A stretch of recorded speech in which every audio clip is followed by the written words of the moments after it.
Welcome. We're about to go live. We are going to begin our day with Mike McCurrick and opening up the Finance Committee meeting. I'd like to call the Finance Committee meeting to order. We have one action item, that is to approve the Finance and Auditor Selection Committee minutes from December 17th, 2020. Do I have a motion? So moved. A second? Second. All in favor, say aye. Aye. Those opposed, same sign. The motion is passed. Madam Chair, we've adjourned. We'll open up today's JWB board meeting by asking Sarah Malo to lead us in the pledge, please.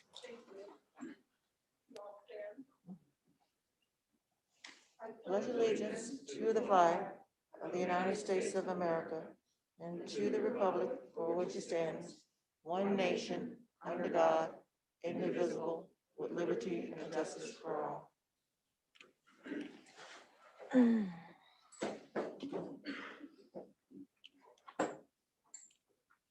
The next order of business is a moment of silence to honor Bernie McCabe.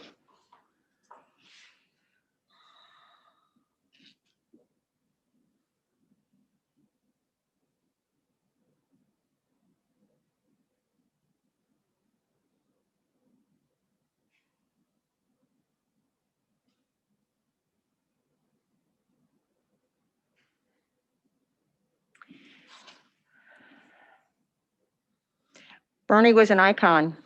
He stood for justice, equity, fairness, and advocacy for children. He knew the value of prevention services. We're going to miss his passionate candor. But most of all, we will miss him as a member of this Juvenile Welfare Board. The staff consulted with me and we decided that the best course of action is to take time to honor Bernie more appropriately at an upcoming meeting, more fully. Would like to be thoughtful about that and not move quickly. So you will join me in the next couple of months as we honor Bernie more appropriately. For those of you that have not seen his obituary that's been posted online, the family has decided on private services. And in lieu of flowers, the family has also publicized donations that Bernie and the family would put out there, again, in lieu of flowers. So with that, any comments? I see Judge Moore, you have your light on. Oh, my light has, it was on the whole time, but I agree with you, Mr. McCabe was an icon. As an assistant public defender coming through the system, I think I was always afraid of him in the very beginning. But it was when I was running for judge that I actually took the time to actually go sit in his office and speak to him to tell him what I was passionate about. But it was being on this board that I realized how much that he cared about the community and he was about equity. And so I think that we should, one, pay him due honor and homage and honor him and you know, whatever way we're going to do it. And to Mr. Bartlett, my condolences to you and your office, but I know that they're in well hands with you. Mr. McCurrick? I just would like to say that in the time that I've had an opportunity to spend with Bernie outside of the JWB as well as inside the JWB, I found him to be a very righteous man, a man of conviction, a man who cared about the children of this community, as well as all other citizens of this community. The one thing Bernie could do is he could chastise you while he was making a joke and clearly get his point across, all of which he never wavered. He always stayed fast to his conviction. But if he saw something that may have changed his mind a bit, he would adjust. Bernie will be missed. I will miss Bernie from this board. I agree as well, Mr. Bartlett. I'm happy that we have the opportunity for you to join us, and our condolences to your team, because I can totally believe that he will be a man missed.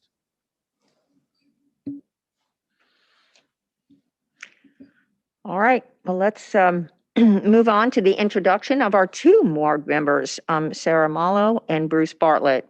So we'll begin, it's in your packet, but tell you a little bit about Sarah. Sarah was elected as a public defender for the 6th Judicial Circuit, serving Pinellas and Pasco counties in 2020. Mrs. Malo has practiced criminal law for over 20 years, serving as both prosecutor and now as a public defender. This very unique background has led her to a deeper understanding of the importance of justice for all. She is well known as a fierce advocate for her clients and for seeking solutions for the misunderstood complexities of mental illness and poverty. Ms. Malo grew up in a military family. Her father is a retired lieutenant colonel in the United States Army. She received her doctorate degree from Western Michigan University, Thomas M. Cooley Law School. In 1997, she was admitted to the Florida and Missouri bars and was appointed as a prosecutor. 2 years later, she joined the Public Defender's Office in Monroe County. And in 2002, she moved to Clearwater, joining the 6th Judicial Circuit Public Defender's Office. In her role as public defender, Ms. Malo serves in an ex officio capacity on this board, the Juvenile Welfare Board of Pinellas County. She is also past president of the Pinellas Association of Criminal Defense Lawyers, legislative co-chair of the Florida Association of Criminal Defense Lawyers, humanitarian award recipient bestowed by the National Association of Mental Illness, and a graduate of Leadership Pinellas class of 2020. Ms. Malo believes that being a member of this vulnerable population does not define you, but how we are as a society treat those most vulnerable among us. And Sarah, I offer you the opportunity to let us know how you feel about being here today. Thank you for that introduction. It's in reflection of Mr. McCabe's passing.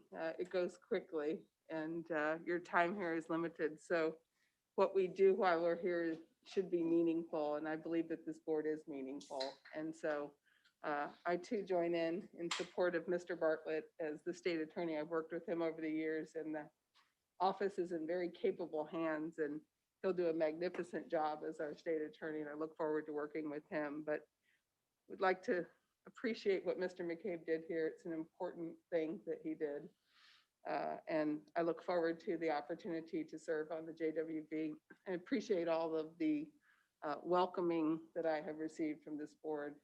It's an honor to be here. It's very evident to me that it's a very professional board, that everyone takes this mission very seriously and holds it to the highest standard. And I look forward to meeting that standard. So thank you. I'm honored to be here. Welcome. We're glad you're here. And the introduction of the Honorable Bruce Bartlett.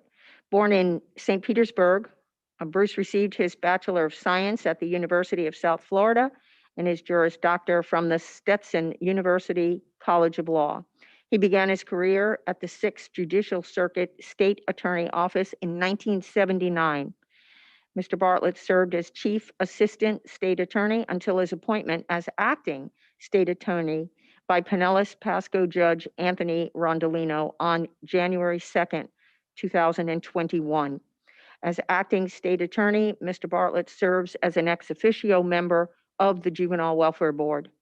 Mr. Bartlett has been a lecturer at Stetson University, instructor at the St. Pete College and Pasco Hernando Community College, and is currently on the Marjorie Stoneham Douglas High School Public Safety Commission. He's married with 2 children and a lifelong resident of Pinellas County. Welcome. Would you like to join us? Thank you very much. I'll make it brief. It gets still a little hard to talk about Bernie when I start talking. I came to work in 1970. Well, actually, I started with the office in 78 as a clinical intern and was hired in January of 79 by Mr. Russell and Bernie, ironically, the two of those individuals, and began work in our St. Petersburg office. So I've had a close working relationship with Mr. McCabe throughout my entire adult career as an attorney and a prosecutor. He was a very good friend. He was a good boss. You know, he he had many missions that he was passionate about, and one of the main things was the children, but more specifically was the Juvenile Welfare Board. And he felt very strongly about his involvement, and he felt that it was one of his missions to try to make this county a better place through the Juvenile Welfare Board. So that being said, I hope I can dedicate the same level of commitment to that cause as Bernie exhibited, and I'll do everything I can do to try to fill his shoes. Thank you. Thank you again and welcome. I call for a motion to accept the consent agenda items. So moved. Mr. Second. McCurrick, and second, I heard Mr. Ongst. All in favor? Aye. Any opposed?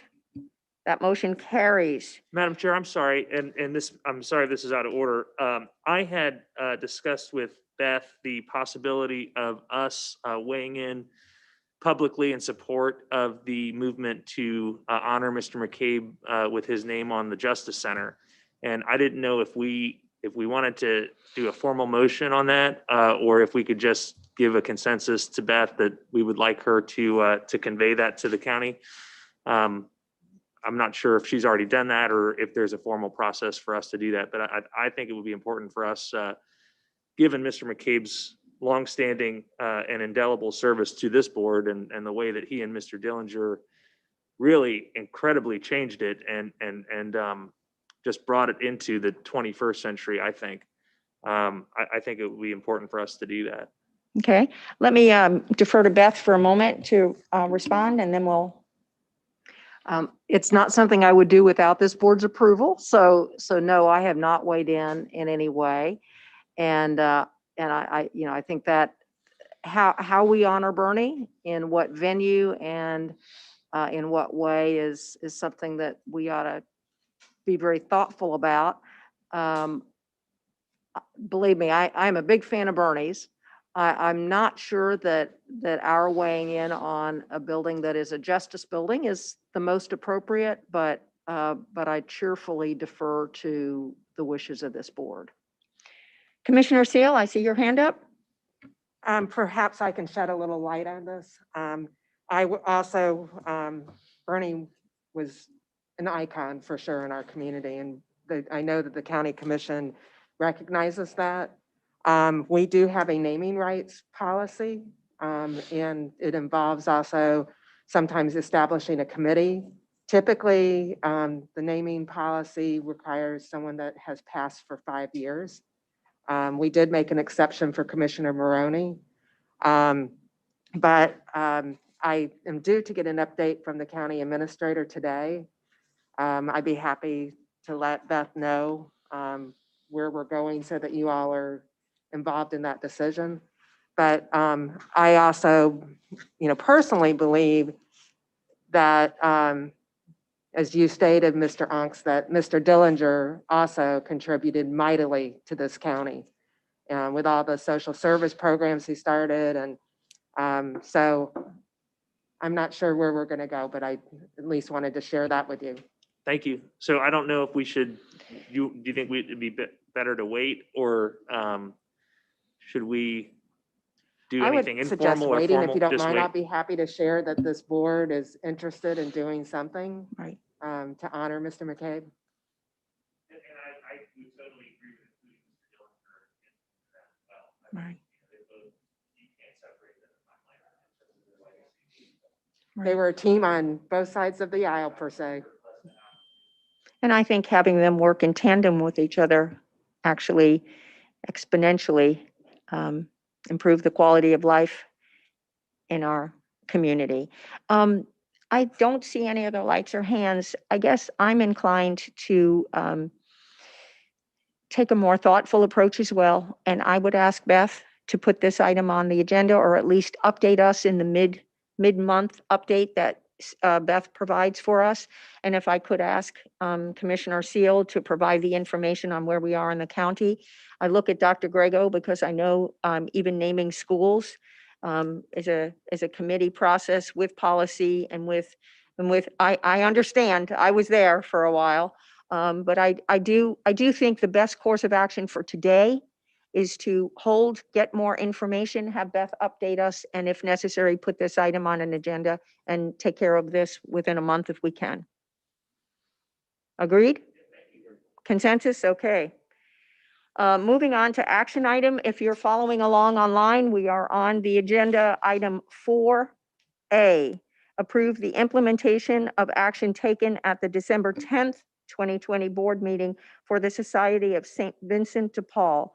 And for that item, I look to Laura Brock to give us an update. Thank you. Good morning. This action item is to approve the implementation of that action that was taken at the December 10th, 2020 meeting in regards to this Society of St. Vincent de Paul. In your packet memo, we described that back on December 10th, 2020, the board took action regarding the Family Bridge housing portion for St. Vincent de Paul and utilizing $223,729 of the remaining allocation that was to Hope Villages of America to St. Vincent de Paul. Also on December 10th, there was action taken to amend the current FSI shelter as well, due to St. Pete Free Clinic taking that decision to move out of or close their family residency. Staff is recommending that these programs be combined into one program allocation, and they're requesting a budget amendment of $153,571 to increase the allocation to St. Vincent de Paul. Make a motion to approve. Second. Okay, before we call for the vote, any comments, questions, comments? Okay, all in favor? Aye. Aye. Any opposed? This motion carries. Item B, 4B, ratify recommendations from the December 17th, 2020 Finance Auditor Selection Committee meeting. Laura Ross, back to you. Yes, thank you. So this action item has got two components to it. And again, this was action that was taken at the Finance Committee on December 7th of 2020. The first item has to do with the Auditor Selection Committee in regards to establishing the RFP timeline and evaluation factors for the audit services RFP. There was discussion at that meeting to change the number of minutes that we were allocating to the interviews with the CPA firms and to expand the timeline for the combined meetings for another 30 minutes. But you can see in your packet, we've outlined what the evaluation criteria would be, as well as that timeline. And I just want to point out that the Finance Committee will be serving as the Auditor Selection Committee. And in that regards, they will actually be reading the proposals and grading the proposals and so forth. So as we move forward, we want to make sure we have enough time to provide you with all the information that you would need to go through that process. So we might want to discuss that item first before we move to the next. So we should take them one at a time. I'm looking at, yes, okay, thank you so much. All right, so we'll need a motion for action item B1. So move. And a second, please. Okay, thank you. All in favor? Aye. Any opposed? That motion carries. Now we'll move on to item number 2. Yes, thank you. The second item is dealing with the RFA award for the non-operating capital projects. And at the meeting, there was a discussion relative to expanding the budget allocated amount of 1.25 million to include projects that had received a grade of 65 or greater. And in that regard, action was taken at the Finance Committee meeting to increase that total amount by $236,959. Executive team also had recommended this for discussion and consideration. This would be fully funding all of the eligible projects, again, like I said, that had maintained or received a grade of 65 or older or more, and also fully funded. There were 2 programs that were partially funded due to the limitation of the dollar amount that we had. So this amendment would also fully fund those items as well. Any comments, or I'll turn it back to you. Okay, let's pull a motion. So move. You want to put your, Is the feed off on YouTube? they can hear. Oh, okay. Okay, but they can hear. Okay, great. Then I would motion. Okay, To I have a approve. motion. A second, Second. please. Chief Mulligan, thank you so much. All in favor? Aye. None opposed? Motion carries. Do you need us to postpone, to hold for a moment before we proceed, ladies? Okay. So we'll move on to the last of the action items. That's 4C, which is to appoint a board member to the Finance Committee effective immediately. And I do look at the board members. I see we have 100% attendance. Thank you so much. Do we have a volunteer from the board? I'm happy to serve. I know I spoke to Beth about that, and it would be an honor and a pleasure to serve in that capacity if the board wants to. Well, I can't thank you enough for stepping forward and filling that spot. It's a busy time for Juvenile Welfare Board as we walk through the new governance for Audit Selection Committee, and having your leadership will really help us on that committee. I need a motion and a second. A motion I have a motion. and a second. I see Judge Moore. Yes, ma'am. And all in favor? Aye. And I'm going to make an assumption, no opposed. Welcome, Brian. Thank you so much. And just to let everyone know that the next Finance Committee meeting is February 24th. And again, all board members are invited, but at that first meeting, or the upcoming meeting, the Finance Committee will select their chair to take us through September of 2021. Okay? We're good. Let's move on to our presentation portion of today's agenda.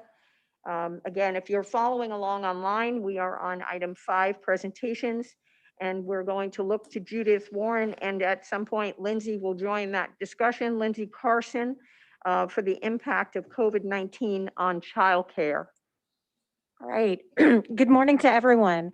Our child care centers and our quality early learning centers have experienced tremendous impact as a result of COVID-19. This is locally, statewide, and nationally. Lindsay Carson, who is CEO of Pinellas County Early Learning Coalition, is going to really illustrate that impact for us today. And I'm going to turn it over to her, and then we'll both entertain questions.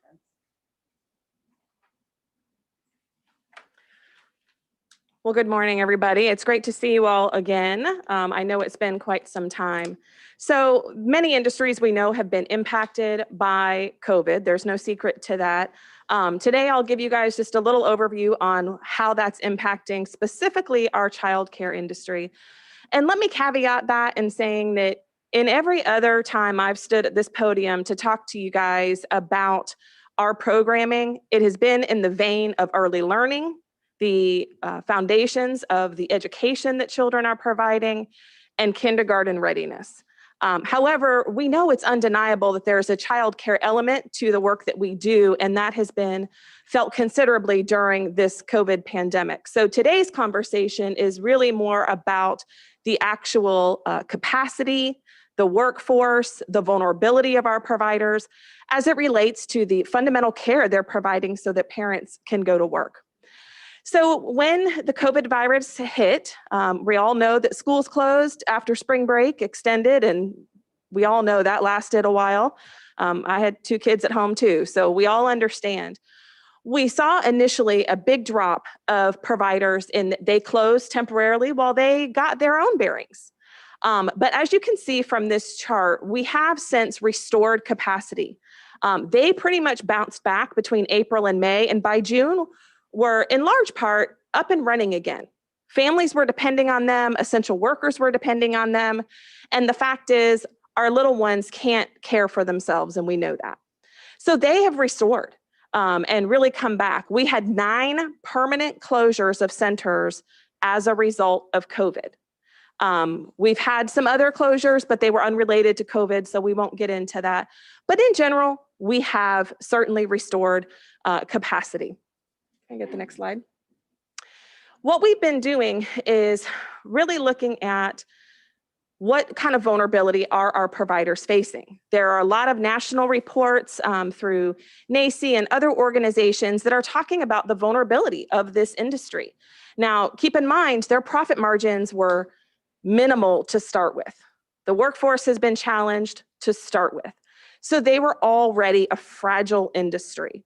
We have been really fortunate in Pinellas County especially that we've been able to offer grants in partnership with the Office of Early Learning, in large part through the Federal CARES Act dollars that came down. And also I will give a real appreciation to Pinellas County government, which used their CARES dollars specifically to provide supports to our childcare providers. And as you can see, 58% of our providers said without those resources, they would have had to close their doors. So imagine if over half of our providers closed, what that would mean to our economic recovery and access to services for families. We know that our providers are still vulnerable to closure. Thankfully, working with the health department and epidemiology, while there are exposures, just like the public schools, there are exposures to COVID in the early learning settings. Fortunately, they've been somewhat minimal, but we've been effective with our providers, and they've been really practicing the appropriate social distancing protocols, isolation protocols that have kept those closures to a minimum, specifically keeping it confined to classroom closures as opposed to whole site closures, quarantining specific areas, the way that they've set them up. Now that has impacted their capacity because some of them have reduced the number of children that they're serving in order to accommodate that. But in general, we know that our providers are vulnerable. We continue to support them. And this data, and the Early Learning Coalition has been continuing we chat with providers every week. We're doing care calls, and we are surveying providers for the most part every month. We took a break over the holidays to continually monitor this data. So one of the areas that really is impacting the solvency of our providers and is really telling about how families are accessing care, which in turn we know is going to impact the kindergarten readiness when they enter into the school system. But as you can see, over the last several months, we call this our effective vacancy rates. Because some providers have reduced the children that they're serving, we're looking at how many kids can you actually serve in your current condition, not just your licensed capacity, and how many kids do you have enrolled so that we can really see what kind of vacancy they have. And frankly, do we have enough care available for our community? And as you can see, we definitely have enough care. We are fortunate to have not lost a tremendous amount of capacity at this time. And this goes through October. We're actually literally in the process of getting some updated information, but you can see that the vacancy rates for all ages are going down. And these are done by surveys to the providers. I will tell you, we have a return rate on these surveys of about 50%. So as sample sizes go, we actually have some really good, solid data.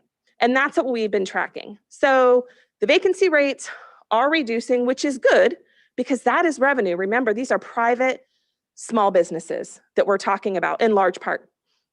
So that's a really critical aspect to their continued solvency. Now, there are some things we're doing to help with this vacancy. And I know this group is not, we've had a lot of conversations rather about, of course, the school readiness program and access. The great thing right now, and that's our childcare subsidies for those of you who are new to the board, that offer sliding scale scholarships for families so they can access care. In partnership with the Department of Ed, we're able to expand the eligibility criteria for that program, allowing job search, reduced work hours, making care more accessible to families as they get stabilized and back on their feet.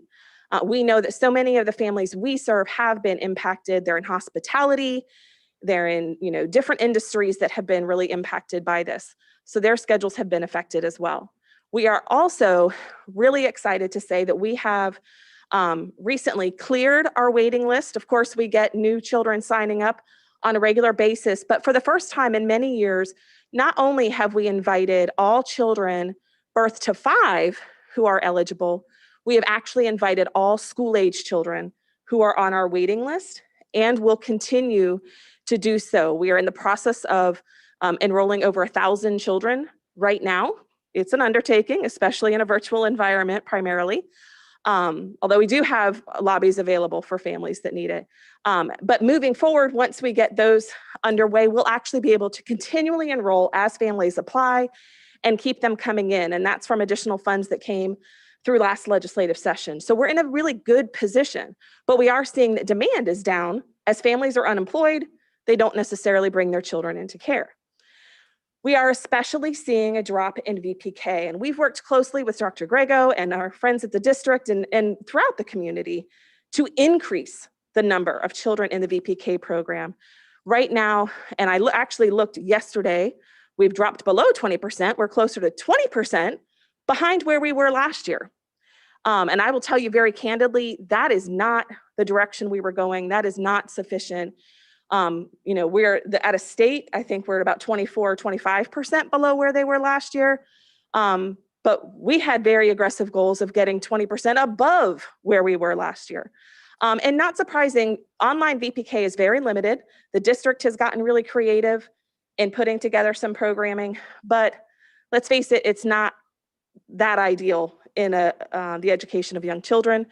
And we're seeing a drop. We are working with partners and with the district and hoping to see a big push for the summer VPK program. There's a school year and a summer, and we have been seeing an influx of applications for families that are now ready to start thinking about sending their children back for the summer, but a lot of families have kept their children home and looked for alternative care arrangements. So we're working toward that, but in full disclosure, it has not moved in the direction that we were really hoping to. On a similar vein, the pre-K all-day program, which is graciously funded by you guys here at JWB, has also seen a drop in participation. And that is for two major reasons, I think. One, obviously the participation in VPK is down. Participation in early learning programs in general is down. And we always use that program as a funding of last resort. And because we want to preserve the local flexible dollars that you guys can use to improve our community. And the school readiness program has broader eligibility requirements right now. So whereas in the past, we would have had to put those children in the pre-K all-day program in order to receive the services, we are now able to actually extend the federal funding through the school readiness program. So to be clear, those families are still have the opportunity to be served. We're just using the state and federal dollars before we use the local dollars. So that's why you'll see those numbers drop quite a bit. Okay. One of the major issues that our providers are facing right now is around workforce. And we've been tracking this steadily for several months now. We have a vacancy rate, and I believe this is starting to actually increase when we get the new numbers. As providers are opening more classrooms, restoring their enrollments, the demand for staff is actually increasing. I talked to a provider the other day who had looked on Indeed to see that there were over, I think, 169 openings for childcare professionals within a 20-mile radius of her center while she was looking for new staff. And it is a very significant issue. So both the vacancy rate and the permanent separations, we've seen a lot of turnover. Many of our conversations over the years have been about training and development of the early learning workforce. So every time we see that turnover, it is costly to providers. It's disruptive to the children because the continuity of care, of course, has been disrupted, and the investments that we have made to develop that workforce have been lost. So we continue to work through that. And there are a few reasons for that. You can take us to the next slide. Thank you. So as I mentioned, it definitely impacts program quality. And I have to apologize because I got updated information yesterday afternoon from Jennifer Brackney, but the average wage of a childcare professional in Florida is $11.34. And as a corrected number, the current hourly rate for someone on unemployment with the federal stimulus along with our state dollars is $14.37. In the past, we were competing with Starbucks and Costco and hospitality. Now we are competing with unemployment to bring people into the early childhood industry, the school-age care industries. It is a real issue and a real problem. And our providers are operating on such thin and unpredictable margins because of exposures. It's very hard for them to keep up. Anecdotally, we have some classrooms that are closed because there is not a qualified person to put in those classrooms. We have providers who in the past would have required and only hire those with higher credentials and training are now having to lower their standards of the workforce they're bringing in purely because they don't have someone to care for the children. So they're having to take a step back. There's obviously some setbacks. And this is an industry, as I said, that was fragile before. We had many challenges before, and it's simply being exacerbated now. And that turnover comes at a significant cost, both background screenings, the pre-service training, the downtime when they have to, shut down a classroom, they have to meet the ratio requirements to ensure that children are safe. Now, we have been fortunate to work very closely with CareerSource on bringing training and supports to our providers in the recruitment, onboarding, and retention of new folks into the industry. But for obvious reasons, it is still challenging. So we're exercising every avenue that we can to do that, but our providers are really struggling with this issue. Next slide. Okay, so I was trying to keep it short and sweet for you, but I would be happy to take any questions. Final thought, really, when we talk about essential workers and we talk about what we need to recover as a community to ensure families can continue to work, oftentimes, and not by our amazing staff here at JWB, but in general, oftentimes childcare is left out of the equation. And the reality is childcare is essential. It's not just essential to the children. It is not just essential to the families, but every employer just about has somebody who has children. And they need before and after care.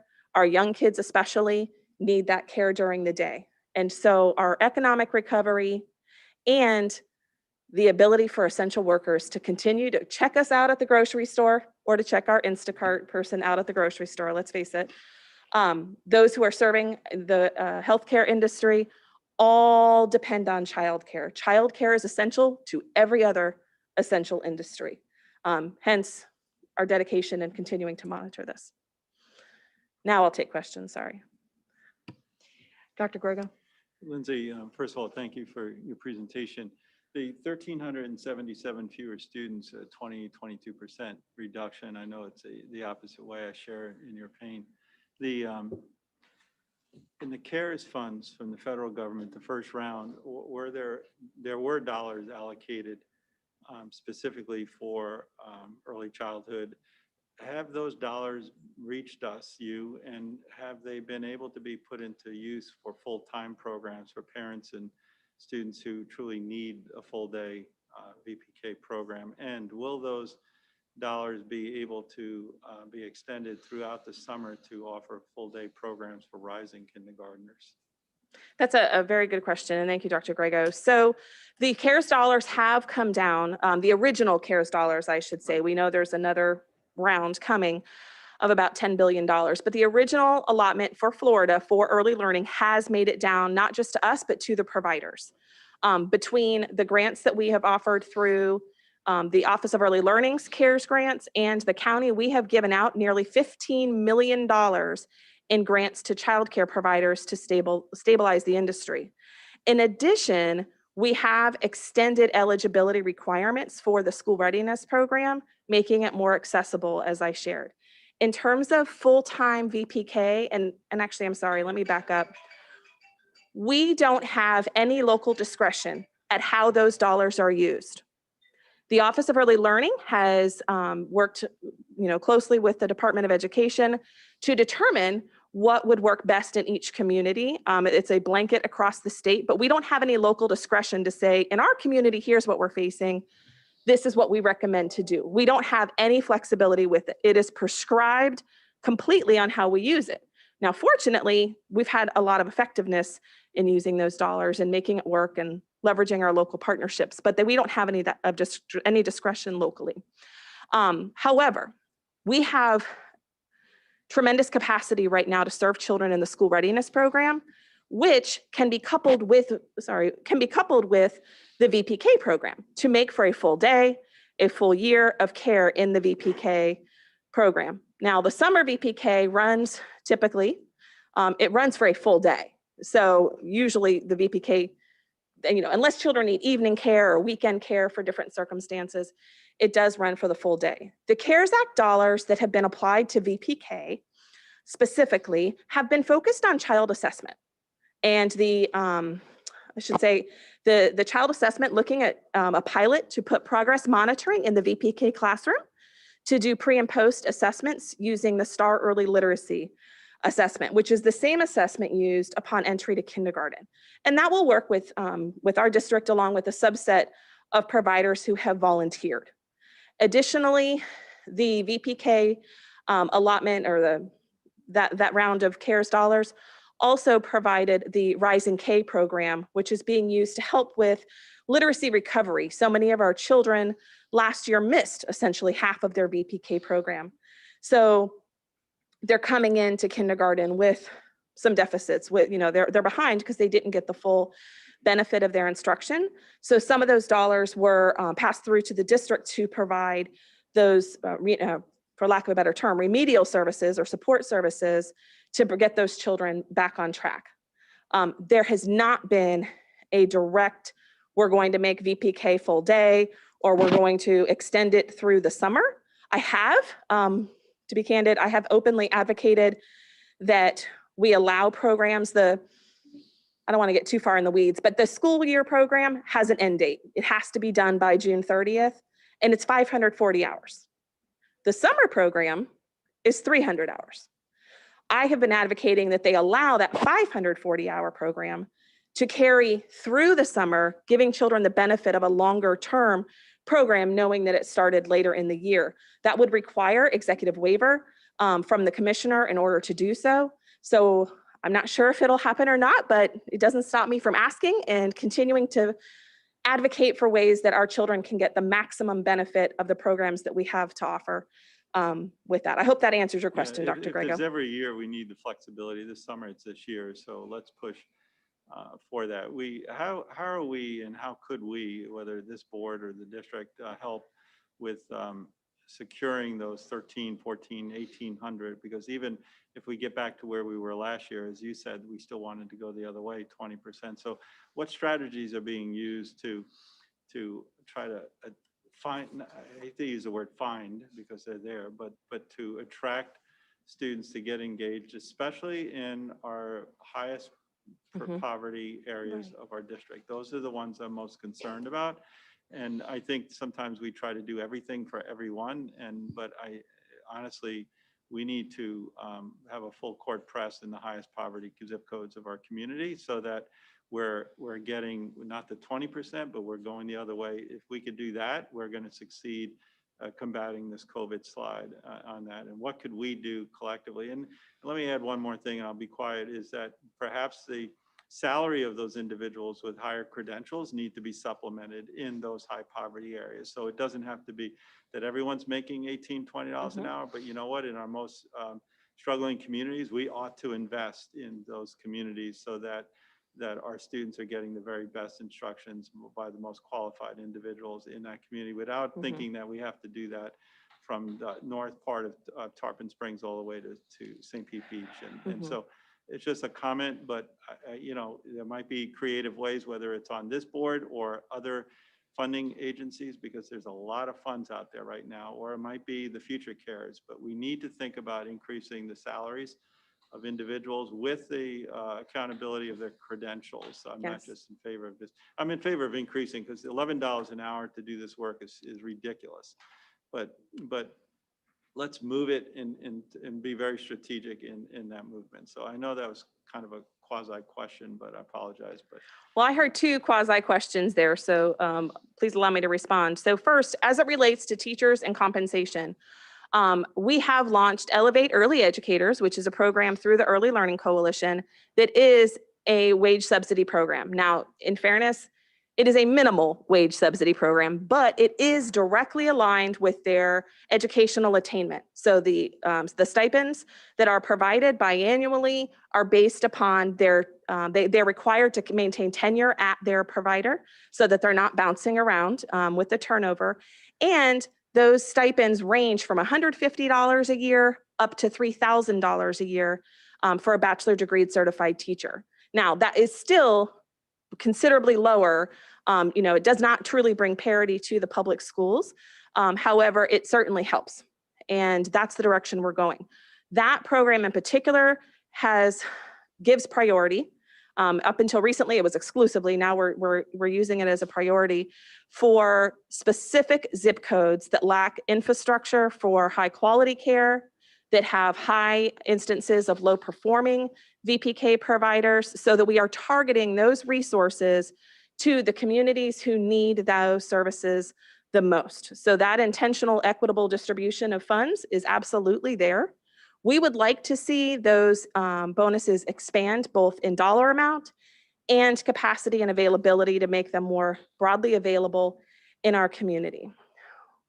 That is, it really is the key to much of what we're talking about, whether it's the quality of the instructor, the stability of the program, having a stable and highly qualified workforce. I know I don't need to tell you that is critical to the quality of care. And I apologize. Oh, in recruitment. So the other side to your question or comment was about recruitment. So there are a few ways that we are currently recruiting, and these are ongoing efforts. One, we have children that are in the school readiness program that do not opt to be in the VPK program. It is voluntary, and we are not allowed to require them to be in the VPK program. And children who do not participate in VPK, whether they're in school readiness or not, do not perform as well as those who complete a VPK program. We are literally, individually, we have been reaching out to those families to encourage them to participate in the VPK program, present the benefits of the VPK program, and assist them in taking advantage of that. We can't make them, but we are certainly encouraging them. We're also working with the media to try to get that word out to families as well. We have been, the food distribution, for example, that's been happening in many of our high need communities. Our outreach team has actually been attending some of those events and certainly sharing resources, like literally putting information in the food bags that are going home to families to help encourage them to take advantage of that. The fact is, in talking with folks, there are some, especially for their younger kids, who just don't feel comfortable putting them in a group care setting yet. I am really hoping we will see an influx in summer. And so what I've instructed my team to do and our PR and communications folks to do is to really push that summer program. Because if they start right now, they're only getting half the program anyway. They may be better off to take advantage of the full summer program. And by the time June comes around, God willing, more people will have vaccines, parents will feel more comfortable, and we're more likely to do that. So we are certainly trying to respond. We also have a very clear target, population of children whose families applied for VPK. They have the certificate of eligibility, and we have their name and phone number, assuming it hasn't changed, along with their contact information. And so we are also working to directly connect with each and every one of those families to help connect them with a provider, talk to them. Many of them have reported to us that they are waiting for the summer program, and the majority of summer care is provided. The majority of our summer VPK programs are provided by the school district. We do have a handful of private providers looking to do something this year, but we are tracking those numbers to hopefully give you guys a prediction of what to expect, so that you're prepared in what they are offering. So we are certainly trying. Thank you. Thank Okay. you. I would suggest we do both. Yeah, but thank you very much for your. Okay, we have We're doing two all other of it. board members that have questions. Commissioner Seal? I figured out the answer while you were, explaining some things, but I did want to mention specifically from the CARES Act, the county distributed $7.4 million to 530 licensed childcare providers. Yeah, it has been a phenomenal partnership with the county. In fact, it was the first in the state and has set a bit of an example. So we appreciate your partnership very much. Thank you, Commissioner Seal. Mr. McCurrick? Yeah, I think Commissioner Seal just confirmed what I was thinking is it's not a money issue at this point. The fears around COVID and what's happening and impacting the community. I see this morning, Dr. Greco took some more feedback from his own teachers about what is going on. what, I'll open this up, not just to you, Lindsay, because I know you're working hard trying to do this, but open up to all of us here and everyone who's listening. What can we do together to help bring down the fear, to help people understand that we are hopefully, and not hopefully, but we are going to move forward. And that it is so important that we get those children into the VPK programs that are proving that they can become more effective and have a higher opportunity for learning. How do we get that message out to people to not be so fearful of where we are and where we're headed? I just throw that out as a question to all of us, not just to you, Lindsay, but thank you for all the hard work that you're doing. While you guys are brainstorming, I'm sorry, Susan. No, Oh. I just wanted to make sure any other board members that might have comments, questions? As an example of some of the community partnerships we've done to expand, we've also partnered with the community health centers of Pinellas, who have added the question as they are serving young children on their well visits and coming in, asking families, is your child in the VPK program? And we have given them resources and training for their staff so that as those children are coming in, we are able to help identify, because they're not required to register, so we don't always have their contact information. However, we have been working with community health centers and hope to expand to other healthcare providers as well, because many of our children, not all, but many of them do go to their standard well visits and immunizations. And so this is an opportunity for us. And when they hear it from their pediatrician, that this is really critical to their development, it has a different kind of meaning. We've also been working with some of our faith-based partners to get the word out. Again, a trusted member of the community that they know. They don't know me necessarily. They don't necessarily know my staff, although they're out and about and doing the best that they can. But by engaging some of those trusted leaders in the community, it helps to get the word out there. We do have an event actually the last week of January, which we're hoping to engage the media in. So we're distributing clear masks so they can see faces. It's really important. So that our young children, and we're giving out over 8,000 masks. And thankfully with our partnership with JWB, we're giving out additional masks that say I'm essential to children from JWB. And we're doing a massive event. And our hope in working with our media pitches is that we'll be able to not just emphasize that we're giving out masks, because what our bigger issue is, are we moving the needle for children? But rather that providers are taking steps to protect children, that it is safe to return, and why it's important for them to sign up for VPK and how to do that. So we're kind of using our intent, well, hopefully we'll get the coverage, but our intent is to use that event as a mechanism to help bring comfort and ease to parents as they begin to do that process. And of course, get great resources to providers, but also share that information with families. It's great.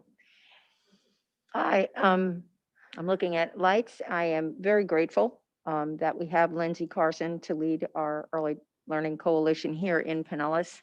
I think we're served well, and I appreciate that. Judith, did you have anything else you? Very early in sort of the COVID-19 countywide closures, we had a particular center that the staff really were at a really heightened level of fear to come back. And we utilized the licensing board, Dr. Cho and the Department of Health, and not that Dr. Cho would be available for all, but I think the Department of Health might be. And they did a walkthrough in the center, and they said, sort of endorse, like, you're doing everything you possibly can. And they were able to convey that message to both the teachers and to the parents. And as a result, we were able to see, the kids come back in. So the licensing board was extremely helpful in that as well. I just raised that because that was one strategy that was highly successful. Beth? I just wanted to point out maybe the obvious, but as Dr. Grego has mentioned, and certainly we picked up from Lindsay's comments and from those from Judith, we're going to continue to see some horrific fallout from the number of kids of all ages who have not been receiving the kind of educational and developmental support that they normally would have received. And as Lindsay mentioned, sometimes the federal dollars, thank goodness, and often those have come through the county, and we're always happy to see those dollars come closer to home so that they can be used more quickly and in a more responsive way to the community. But that is also a place where at times the Juvenile Welfare Board has been able to step in and fill some gaps. So I'm just sort of telegraphing that as we look in April and May at next year's budget, and it may well be depending on programs that the school board is able to stand up as they look at all of the concerns with, I guess, what's generically being called COVID slide, that there may be roles for us to play. We obviously cannot supplant other funds, and we don't do that, but in and around to assure programs continue. For instance, for the summer bridge will be significantly more important than ever before, and I'm guessing it will be incredibly robust. That means we will need to stand up to that as well, because we provide some of the pre and post and assistance. So I'm glad that you all have been able to hear this today, so that when the time comes, and it will, that we have an opportunity to be helpful, to be part of the solution, that you all are well versed in what the issues are. And just as an FYI, I represent this board on the Early Learning Coalition. So at any point you want to get information to me, feel free to do that. And again, I really give credit to Lindsay for keeping us very informed, transparent, candid, and not only for her own board, but this board and this community. And I just appreciate that very much. I've watched before COVID how I know I was concerned, many other members of this board were concerned about how do we serve the children that we're not serving. We can talk about the quality of the programs for the children that are in the seats. So that was before COVID. And so here we are with a slide of that. And so, as Beth said, without being dire, I think we'll be on this topic for quite some time and resurge the conversation about how do we get to the communities with underserved children heading into our schools with no prior childcare or VPK. Thank you. Okay. Item 5B, on a more upbeat note, October 2020 Kids First Cooperman Bogue Award winner. Can't wait to meet this gentleman. Linda? Good morning. As we here all believe, those who work to give children brighter futures deserve special recognition. And for over 25 years, the Juvenile Welfare Board has been honoring our social services professionals who go above and beyond to give kids a brighter future. Last March, just days before JWB closed our offices due to COVID-19, Reggie Randolph was honored with our Kids First Cooperman Bogue Award. Unfortunately, he did not receive the typical formal recognition that we're able to provide at our annual luncheon because, again, COVID-19 required us to cancel our luncheon. So we've invited Reggie today to be honored by our board and be recognized for his work.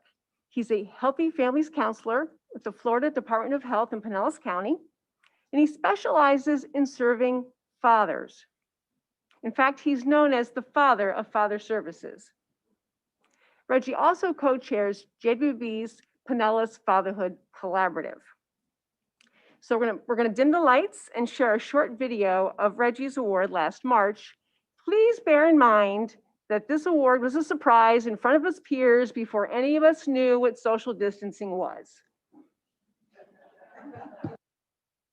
Now more than ever, those who work to give children brighter futures deserve recognition. And the Juvenile Welfare Board is honoring individuals who consistently go above and beyond to put kids first. Congratulations to Reginald Randolph, a Pinellas Healthy Families counselor with the Florida Department of Health who serves families prenatally through a child's 5th birthday. Reggie developed the first Father's Services program, which led to a focus on dads within healthy families. Reggie is known as the father of Father Services, assisting and empowering dads to be part of their children's lives. Reggie inspires those who may feel defeated or mistreated. In the words of his supervisor, Reggie takes these broken men and breathes life back into them. To nominate someone for a Kids First Award, visit www.jwbpinellas.org/kidsfirst.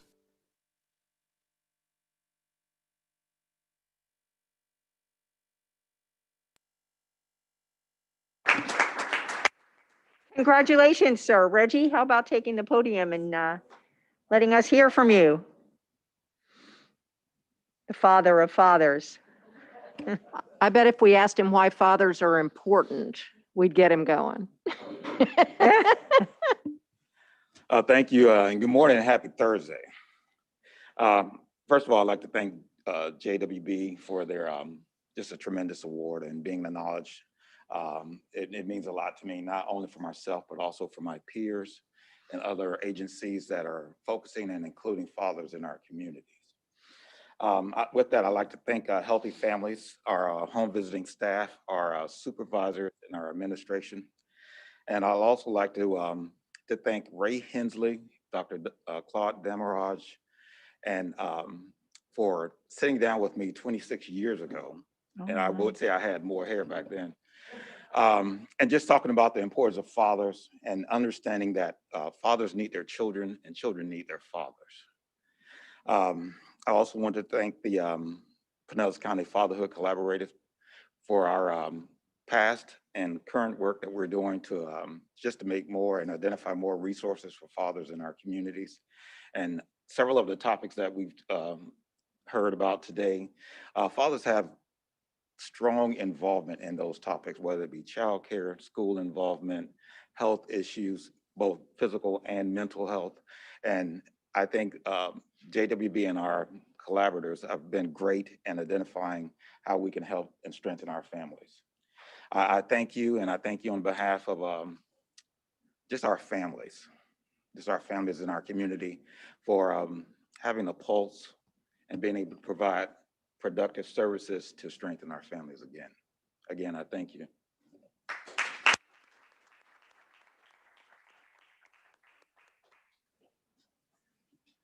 Thank you, Reggie. And I'm very, just a moment to the staff for recognizing and coming up with a plan to keep the Cooperman Bogue Award-winning process, if you will, going under these conditions. And I am grateful. I was the CEO of an agency that had a Cooperman Bogue way back when. And I will tell you, it's a role model for social services. And it keeps the elevation of this profession high. And I'm just very grateful. Thank you so much, Linda. Thank you. And you will see future winners in future meetings to come. And I want to give a shout out to Coach Reggie. He is my daughter's softball coach. Oh, wow. But Reggie, he goes above and beyond. He gave them a book about their mindset, that it starts here. And so it's just not about what they do on the field. They actually have studies. They have group studies about what it is that they've learned in their book. So he has book time with them before they actually get out on the field. He is I don't know how he does it. These are preteens, young ladies that are, having all of these issues. And Reggie is a wonderful father to all of these girls. So I think that was the best award given thus far. Way to go. Mr. Ongst? Yeah, just real quick. And again, I don't want to hijack the meeting with this, but I know we're going to address it next month or down the road. But one of the things I talked to Beth regarding honoring Mr. Dillinger and Mr. McCabe was creating some kind of award at the Cooperman Bogue Awards that would either be, for a student that wants to pursue a career in juvenile justice, that could be a scholarship, or for a provider that serves in juvenile justice, whether it's a guardian ad litem or social worker or somebody that is an active provider. to recognize them. So I'd just like to kind of add that to the list and keep that Right. in the back of your minds. And thank you. Beth and I do consult often between meetings, and that is a conversation that we had, and it is on the list. There are so many ways that we can recognize Bernie and the work collaboratively of Bob. And so absolutely, that's on the list to discuss and see what's the appropriate way for Juvenile Welfare Board to honor these men. And Brian, thank you so much for your leadership in bringing these opinions forward. And I see Mr. McCurrick's hand. Just absolutely agree with you, Brian, and I had a similar conversation on looking at what the potential could be. And that's why I believe it's so important that we spend the time to really think through this and come up with the best option for honoring both gentlemen in the future. We have one who's still alive. We have one that's passed away. And we have to figure out what's the right answer as we go forward. But thanks again for what you've done.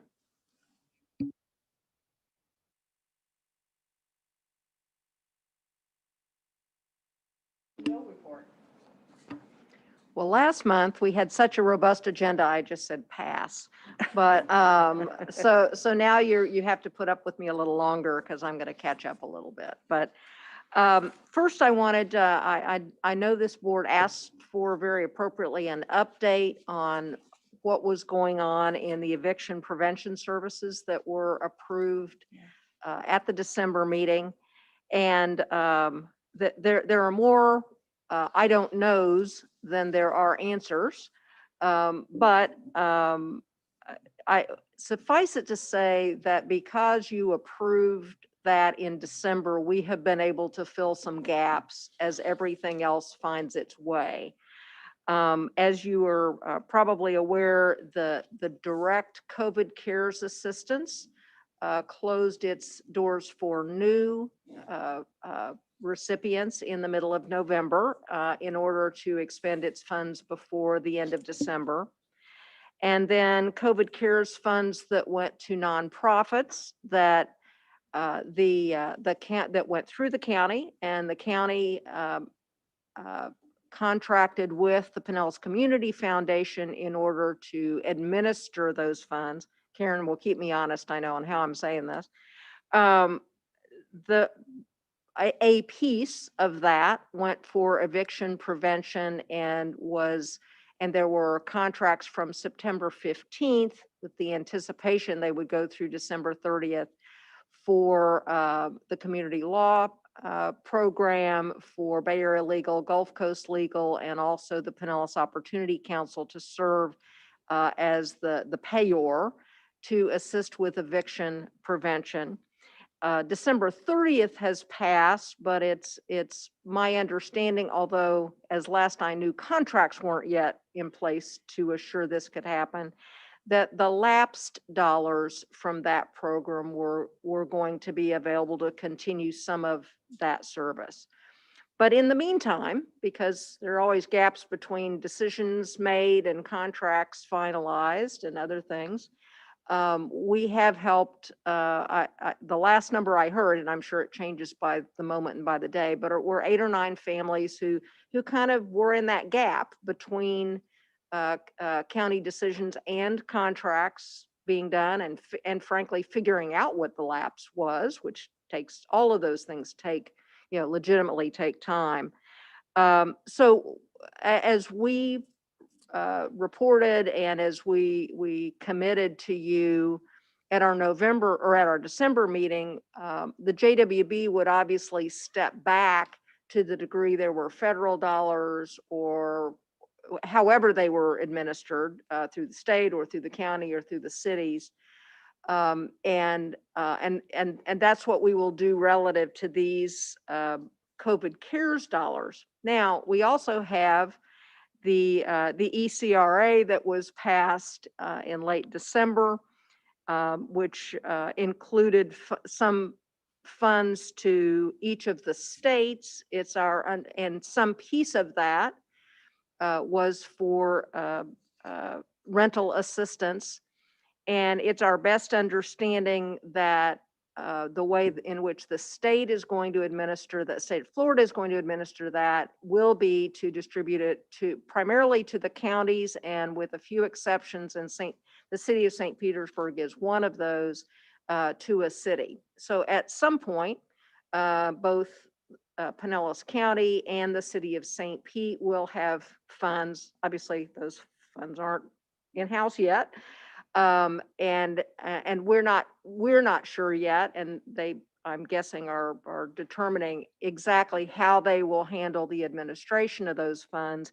But there are some pretty significant federal guidelines and restrictions on who can be assisted with those funds. So however that turns out, I expect there still will be a gap for families based on the federal restrictions on who can be assisted. We all know that for a whole variety of reasons, everything from prevention of child abuse and neglect to health to school stability, that when we can keep a family in their home, in their apartment, we always want to do that, rather than seeing an eviction that will go with them for the rest of their lives, and will disrupt their family in all of these, that affects everything, that affects all of these different things. So your willingness to approve those dollars means we're at the table and staying as nimble as we can in filling the gaps where we see them for families with children. I mean, these other programs, of course, deal with the broader population, with families and children, as well as single adults. Let me just, I will also say we've done things like gotten flyers together, those are distributed. We have things on our website. So we've done our communication piece as well. All the contracts are in place with Pinellas Community Foundation, and Pinellas Community Foundation will be the lead agency as to our dollars as well. And their contracts are relative to our dollars are in place with the other various agencies that I mentioned. Let me take a breath and just see if there are any questions about any of that. Okay. Some good news that, I'm a just lapsed CPA, so I can still think this is pretty exciting. But just so you know, I'm not a CPA anymore. I finally decided that 80 hours of continuing education on top of my legal continuing education was just really more than was exciting. So the Juvenile Welfare Board was recently awarded the prestigious Certificate of Achievement for Excellence in Financial Reporting for our fiscal year 19 audit. Our fiscal year 20 audit is still in process. And that is bestowed by the Government Finance Officers Association. It's the highest form of recognition for government accounting and financial reporting. And particularly significant, not only that this occurred during COVID, but that this was our first attempt. You're meeting a whole raft of requirements relative to disclosures and other things. And they always make comments, but we got it right enough that we were approved on our first attempt, which is not typical. It signifies that a state or local government has gone beyond the minimum requirements of generally accepted accounting principles to prepare comprehensive audited financial reports that evidence the spirit of transparency and full disclosure. And so some of this first year was particularly daunting because a lot of the information to be provided was 10 years back. Going forward, we'll be adding 1 year at a time, but this first year was especially big deal. The certificate program itself was established in 1945, which coincidentally was when the JWB was formed. No connection. I want to especially call out and thank Laura Brock, our CFO, Linda Latour, Richard Godfrey, and all the rest of the JWB accounting team who were doing all of this work last fall and then continued on. And I would want you to know that I found an address and wrote a personal note to Brian, our former CFO, thanking him for his part in helping us get that. He kicked off this process before he left close to this time last year. So kudos to our accounting staff. As we ask for the highest level of transparency and disclosure from our agencies, I think it's wonderful that our own accounting processes are at the highest level. Good. Beth, before you go to the next topic, Mr. Ongst? I just wanted to say, that's awesome. You guys did, that's really Right. great. I'm so happy that you all took the time to go through that process and get that recognition, and that you earned it, and that our previous staff earned it. And I only somewhat cheekily say, I think we should do a press release and tout it. And I know at least one person I'd like to send it to. So.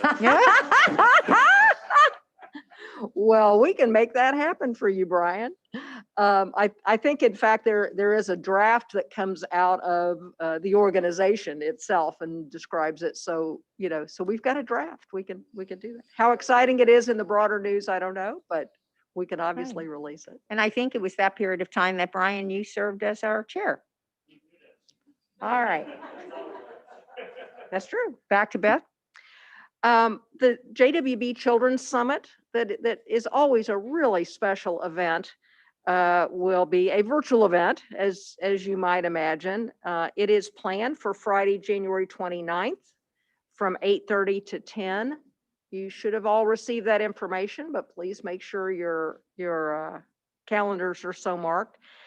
We are working with Collab Labs, who do a particularly good job at the back end technology for large meetings like that. It will be a Zoom event. The keynote speaker, I think you will all really enjoy. Dr.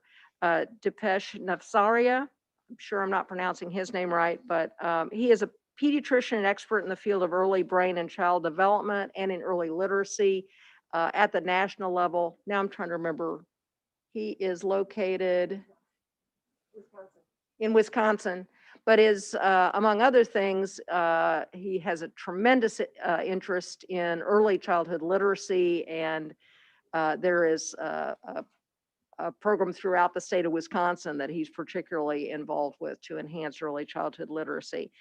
Linda and I both had the opportunity to listen to him speak via Zoom on a children's movement seminar a few months ago, and he's exceptionally knowledgeable, but also very accessible as an individual, and very almost conversational. I think people will really, it will not feel like a lecture hall. But I think we will all have things to learn. So please register online to receive that link. And if you have any questions or concerns, let any of us on staff know, and we'll make sure that we get that to you. If you, Sarah would be your first line. You know where to find her. But we are excited to be able to do it. Normally, we just the size of the room we have means we can't say y'all come to everybody in the world. Well, on a Zoom event, we can say that. So for any of you, I'm kind of looking over at Sarah's face. For any of your staff who you might want to have a better understanding of early childhood development, this would be an incredible primer, as well as learning something about the Juvenile Welfare Board. So we will celebrate our successes through this year of pandemic, as well as have a wonderful keynote. And the date again is January 29th. Friday, January 29th. Yes, thank you. I would want you to know a couple of other things. Given the spike in COVID positive cases and in deaths, for our staff, previously we had announced and said that our offices, but for public meetings like this where we are required to be here, our offices would be closed, and our staff would be working from home through the end of March, given in particular that we have a number of parents who have their kids at home and are actively working them through the school process. we've decided to extend, and not only to extend it, but to announce that we're extending that work at home environment through June 30th. We picked the end of June because school will seep into the month of June, given the number of lost days. I will tell you that the staff have operated magnificently in a virtual environment. And I think just as citizens, we felt that the more of us we could take out of the equation and not out and about was a good thing. Others have to be at their place of work. And we commend you all who are. But we can get our work done in a virtual environment. And so, but for a few exceptions, we're doing that. We are making site visits where we need to do that to our partner agencies. We do have meetings like this or procurement meetings that have to be public meetings. And so we're coming in here and using this kind of setup that our IT and our facility people have done such a good job in doing. Also thinking proactively relative to what will be best practice when we do return to the office, and when this sort of seems like a dream at the moment, but when vaccines are widely available and distributed, we certainly are encouraging our staff who can be vaccinated to be vaccinated, but we understand there will be some who, for medical conditions, can't. And we also understand there will be those who choose not to. We've been monitoring what appropriate practice from an HR perspective is, legally is, as well as to ensure, and primarily to ensure the safety of our staff and safety of anybody who walks in our building. So while the policy hasn't been written, I would tell you that what we're thinking at this point is that when we are opened back up, that our requirement will be that staff either are vaccinated and can prove that, or that they wear a mask consistently while they're here in our building. And again, all of that to assure the highest level of safety for and respect for each other. The last thing we want to do is have this be an unsafe place to come and to work. One thing I would just sort of telegraph to you, it's not for action. You won't see it probably until April or May, but just so you know what staff is thinking. We are really kind of digging in to qualitatively what programs we should be adding funding to, both because of current situations as well as either the alignment with the strategic plan, especially the 0 to 3 age group, to programs that could be expanded were money provided. And that's not always the case. Sometimes the constraints are not financial. They're, as we talked about VPK before, the constraints are participation by families. But we know, for instance, we have programs like the program that Reggie is a part of. The home visiting programs are exceptionally effective. And if there are other things that we need to do in our budgeting process to assure that they can do everything possible to reach families, that we want to do that. So just to say that if you looked at our budget last year, programmatically, it reflected more looking at lapse dollars and COLA to determine what the 2020-21 budget would be for a given program. We're really going to be looking with more qualitative look. We're also looking at areas and programs that we ought to re-procure, either due to quality issues, and we do have those issues, but also programs that have just gotten stale, or where we don't believe that that there are options other than the current provider, and that the current provider isn't as committed, in one case I could say, is not as committed to the program as we are. And we'd like to see the program go in a bit different direction that doesn't fit them. So all of those things the staff will be working on and working through between now and April and May. And so when you begin seeing some of the budget information in that time frame from the board perspective, just know that you're going to see a little bit more of that. And then the last thing that is, you always save a positive for the last, is we are so excited to be welcoming Dr. Barbara Morrison Rodriguez to our staff as Chief of Innovation and Evaluation beginning on January 19th, the day after Martin Luther King Day Jr. And we are excited that she will be joining us on a permanent basis and part of our staff. She has really been part of our JWB family for a very long period of time, knows us well, has a real passion for children. Her core competence is in the area of evaluation, program design, outcomes. So I think she's going to continue to raise the bar of an already really robust evaluation group that we have here to be even better. She will be part of all of our quality improvement efforts, but she will especially be working to move us forward and moving forward faster with our early childhood development, or our 0 to 3 campaign. So we're all excited to see her come full time. And with that, I'll end unless there are questions. Okay, thank you, Beth. Sort of fit right in. I want to draw your attention to the agenda, to the information items. One item I spoke with Beth about, and you just led me in perfectly. Very soon, in the next couple of months, we'll be getting a more comprehensive report on item B, the status of the 0 to 3 think tank.